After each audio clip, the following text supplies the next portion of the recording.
There is a sound that the town of Elkins, West Virginia, had not heard in 40 years. A sound that used to shake the windows on Main Street and make children run to the fence lines to wave. A sound that meant something was coming, something powerful and alive, breathing fire and steam and purpose through the mountains. The sound of a steam whistle. By 1993, that sound was a memory. The last steam locomotive to run through Elkins had made its final trip in 1953, pulling a string of coal hoppers up the grade toward Cheat Bridge before diesel engines took over, and steam became history.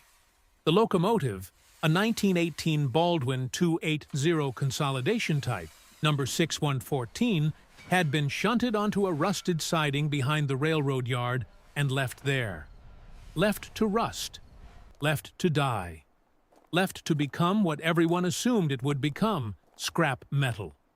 But number 6114 did not become scrap metal. And the reason it did not is because of a man named Warren Doss, who had $340 in his checking account, 3 kids who needed winter coats, and a dream that everyone in Randolph County thought was certifiably insane. This is the story of that dream, and it starts with a question that Warren's youngest boy asked him on a cold Saturday in November of 1993. "Daddy, can trains come back to life?" Warren and his 3 boys, Michael, who was 12, James, who was 9, and Samuel, who was 6, were walking along the railroad tracks behind the Elkins yard. It was something they did on Saturdays when there was no money for anything else. They walked the tracks, and Warren told them stories about the trains that used to run through these mountains. Stories his own father had told him. Stories about steam engines pulling impossible loads up impossible grades. About engineers who knew every curve and every crossing. About a time when the railroad was the heartbeat of every town it touched. Samuel had spotted number 614 through the weeds. The locomotive sat on its rusted siding like a beached whale, enormous and still. The boiler was streaked with rust. The cab windows were broken.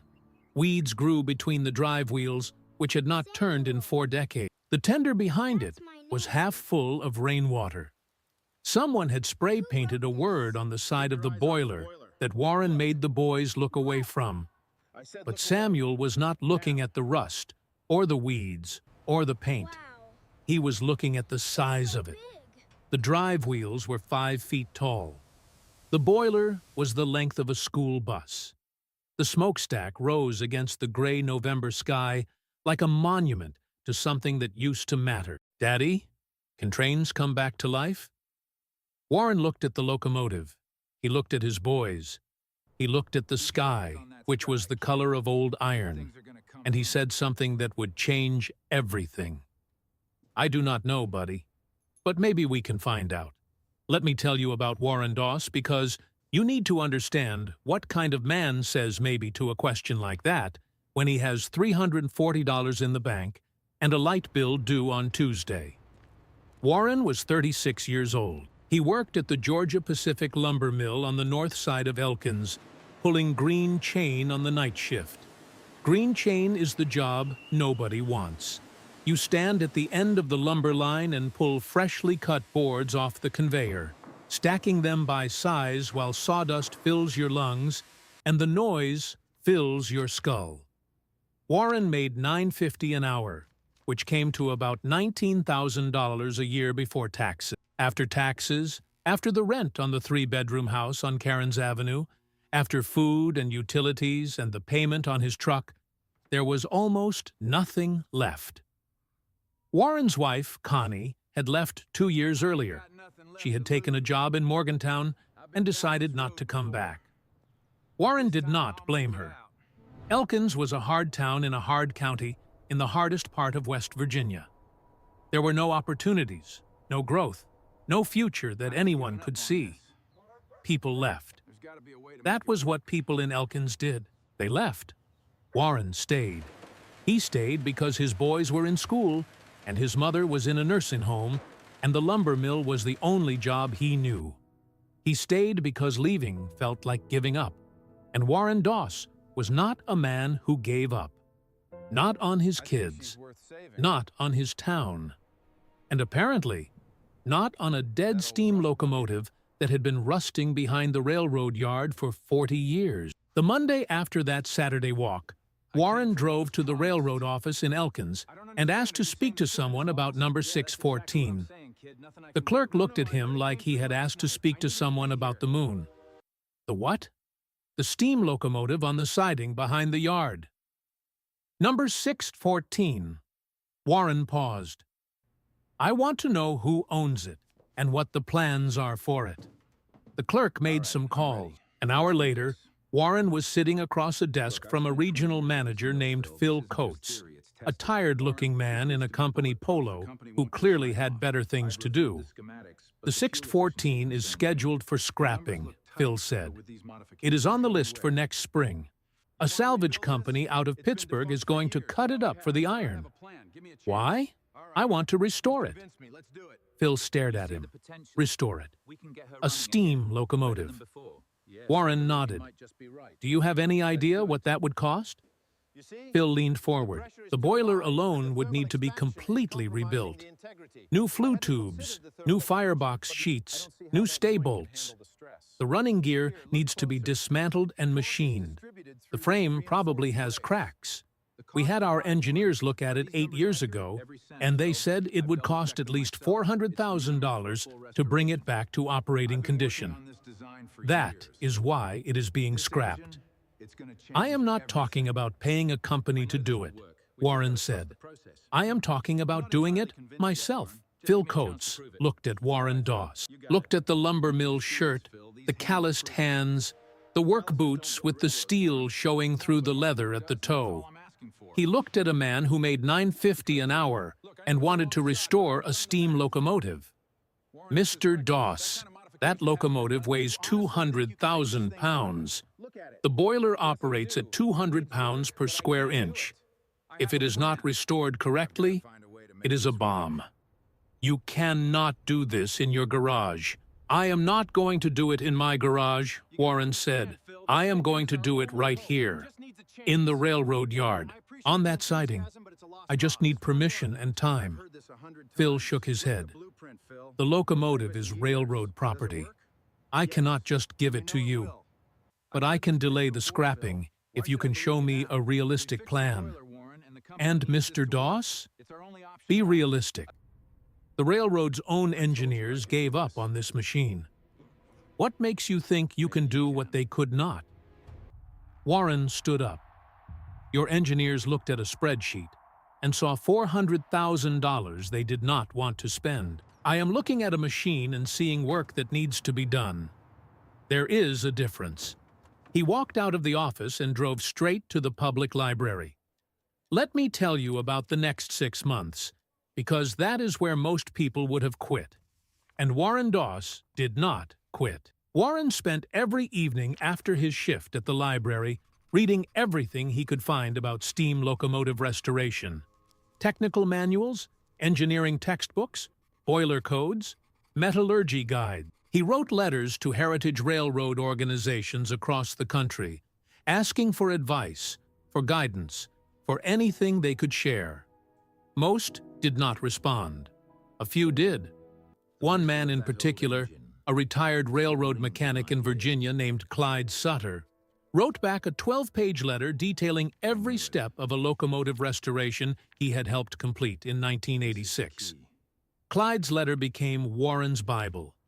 He read it so many times the paper started to wear through at the fold. On weekends, Warren began working on number 614.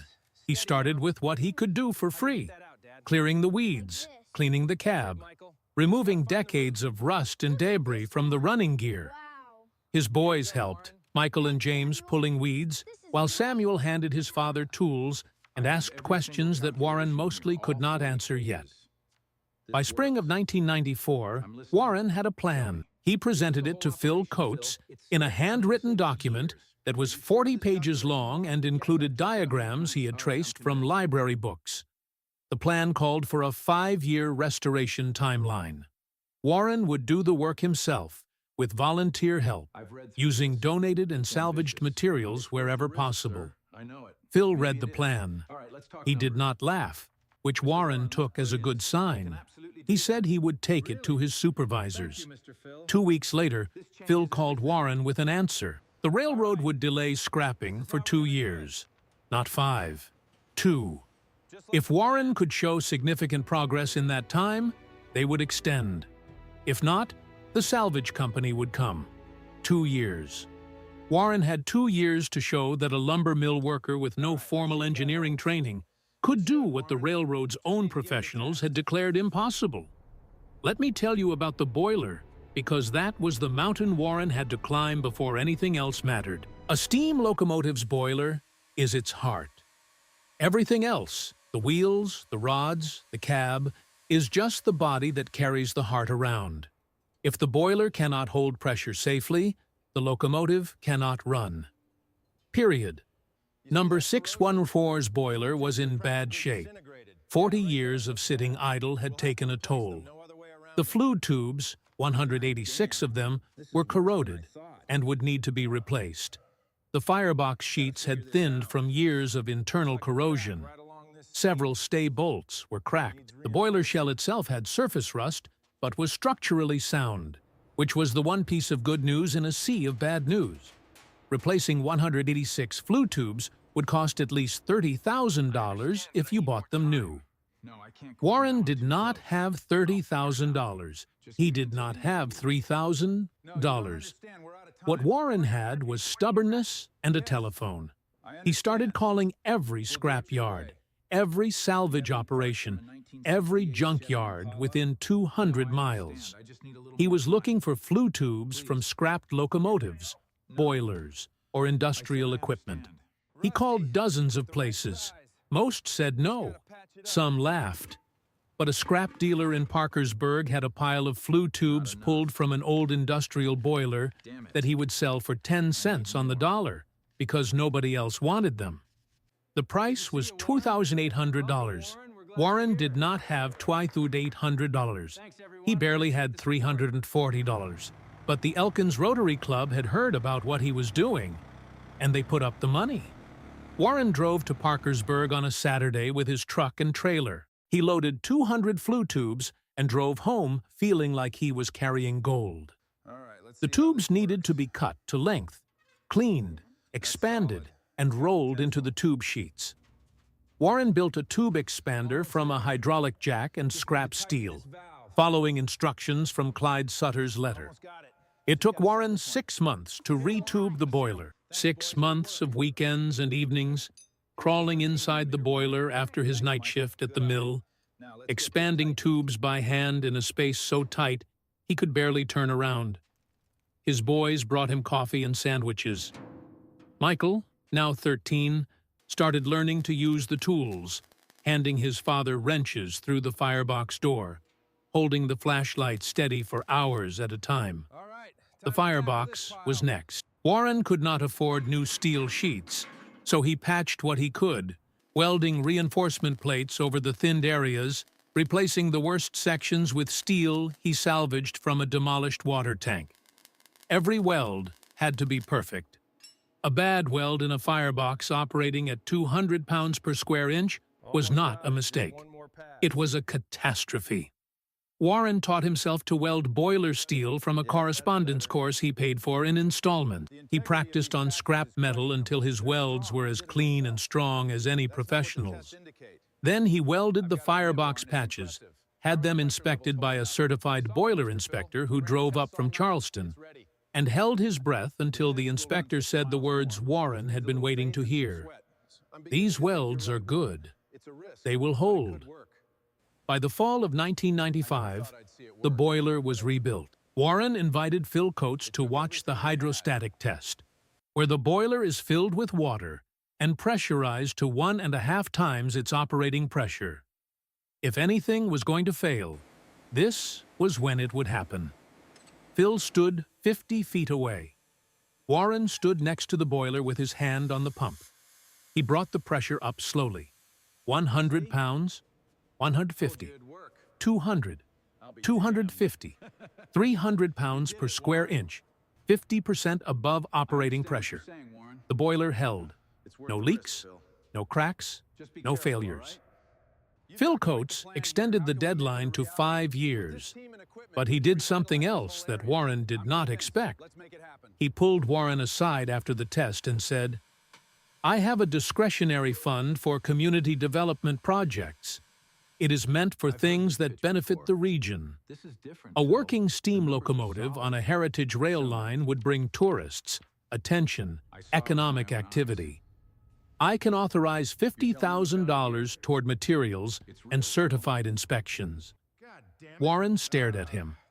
$50,000. That was more than 2 years of his salary at the mill. That was new flue tubes and firebox steel and proper gauges and certified boiler inspections.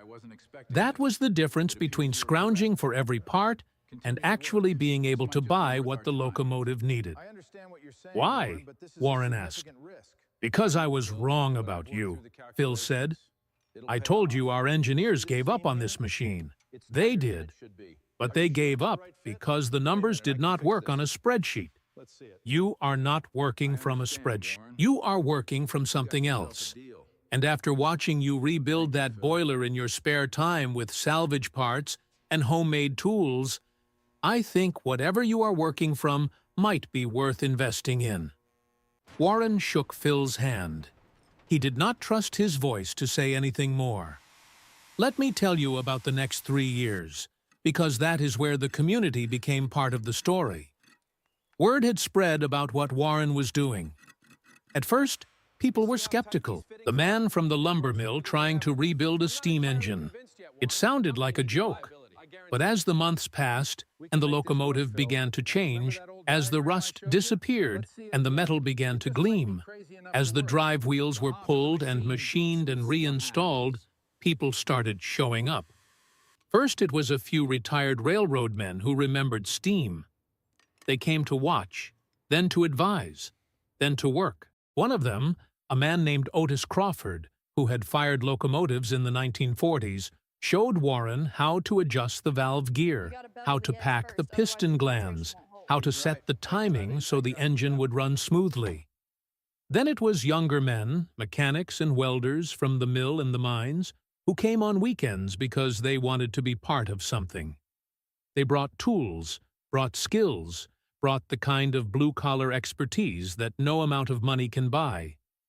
Then it was the town itself. The Elkins Rotary Club, which had already paid for the flue tubes, donated another $5,000 for materials.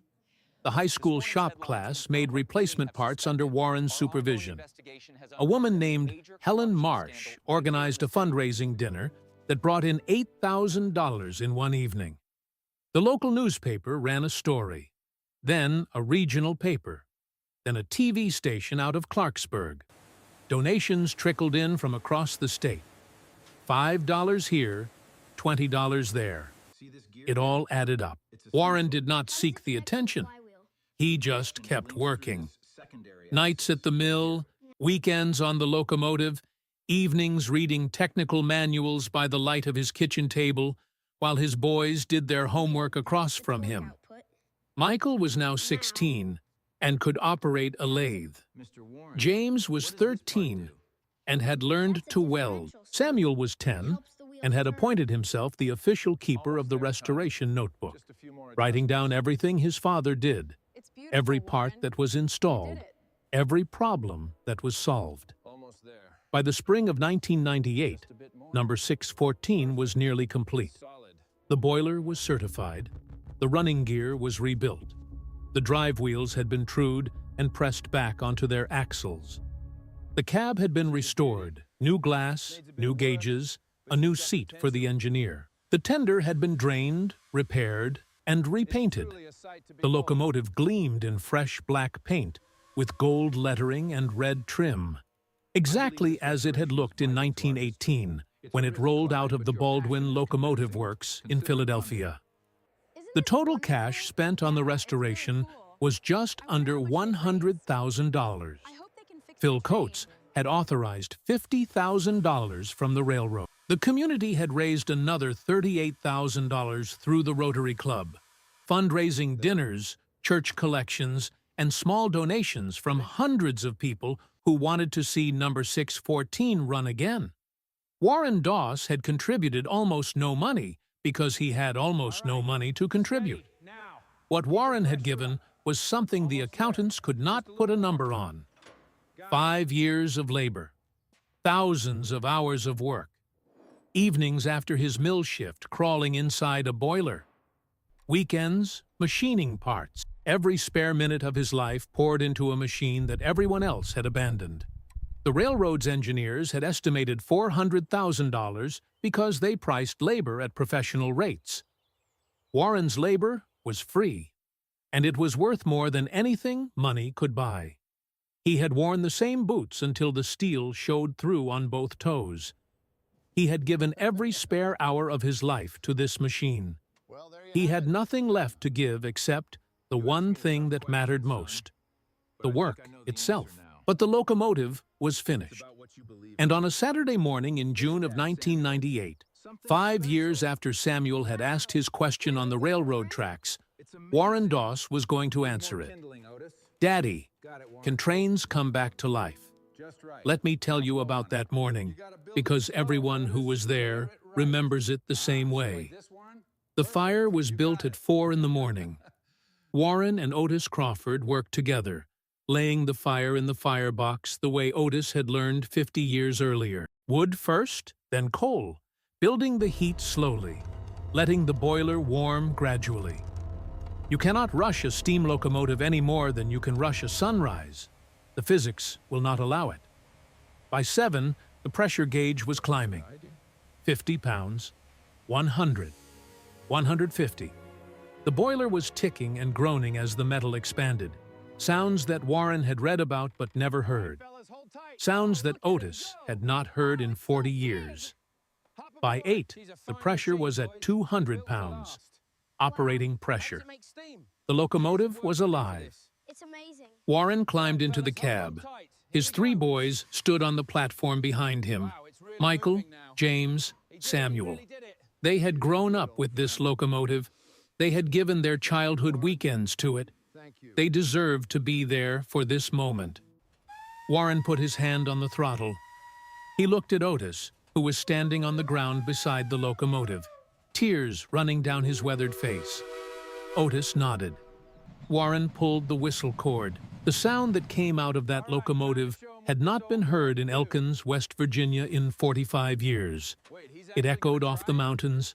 It rattled windows on Main Street. It made dogs bark and birds scatter, and people stop in the middle of whatever they were doing and turn toward the railroad yard. And then Warren opened the throttle. The locomotive exhaled, a massive blast of steam from the cylinder. The drive wheels turned, slowly at first, the steel rims grinding against 40 years of rust on the rails. Then, faster. The exhaust barked from the smokestack, sharp and rhythmic. The locomotive moved forward, rolling off the siding and onto the main line for the first time since 1953. Warren took number 6114, a quarter-mile down the track, and brought it back. That was all. A quarter-mile out, a quarter-mile back. But it was enough. The locomotive ran. The boiler held. The drive wheels turned. The whistle echoed across the West Virginia mountains. The crowd that had gathered at the railroad yard, nearly 300 people, erupted. They cheered and clapped, and some of them cried, because they were watching something that everyone had said was impossible. Done by a man who made $9.50 an hour and refused to believe it. Phil Coates was there. He had driven from the regional office to watch. He found Warren afterward, still in the cab, still holding the throttle, still not quite believing what he had done. "Mr. Doss," Phil said. Warren looked down at him. "I owe you an apology. I did not think you could do this." "No one did." Phil paused. "Our engineers said it would cost $400,000. The railroad put in $50,000. The community raised another $38,000. But that is still less than $100,000. How did you close a $300,000 gap? Warren climbed down from the cab. He was covered in soot and grease and sweat, and he was smiling wider than his boys had ever seen him smile. "I did not close it with money," Warren said. "I closed it with time. Your engineers price the job at professional labor rates, $40 an hour, $50 an hour. I make $9.50 at the mill, and I did this work for free. Every evening, every weekend, every holiday for 5 years. That is where your $300,000 went. It went into my hands." Phil shook his head. "It is not just the money. It is the work. That boiler rebuild alone would have taken a professional crew 6 months. You did it by yourself in evenings and weekends." "I was not by myself," Warren said. He looked at his boys, at Otis Crawford, at the volunteers who had given thousands of hours. None of us were by ourselves. Number 614 runs tourist excursions now. Warren and the Randolph County Heritage Railroad Association operate it on 12 miles of track through the mountains south of Elkins. The locomotive pulls restored passenger coaches up the grade toward Cheat Bridge, the same route it ran when it was hauling coal in 1953. Warren still works at the lumber mill. He never quit. The locomotive does not make him rich. It barely covers its operating costs. But every Saturday from May through October, Warren Doss climbs into the cab of number 614, builds a fire, raises steam, and takes people on a journey through the mountains behind a machine that everyone said was finished. His boys are grown now. Michael is an engineer, not a railroad engineer, a mechanical engineer. He credits the locomotive for teaching him everything that mattered. James is a welder at the mill, the best in the shop. Samuel is a teacher at the high school in Elkins. He still keeps the restoration notebook on his desk. When people ask Warren why he did it, why he spent 5 years of his life and every spare dollar restoring a machine that the railroad had thrown away, he gives the same answer every time. "My boy asked me if trains could come back to life. I did not know the answer. But I knew that if I said no without trying, I would be teaching him that some things are not worth fighting for. And I never wanted my boys to believe that." He looks at the locomotive, black and gleaming, steam rising gently from the safety valves, and he smiles.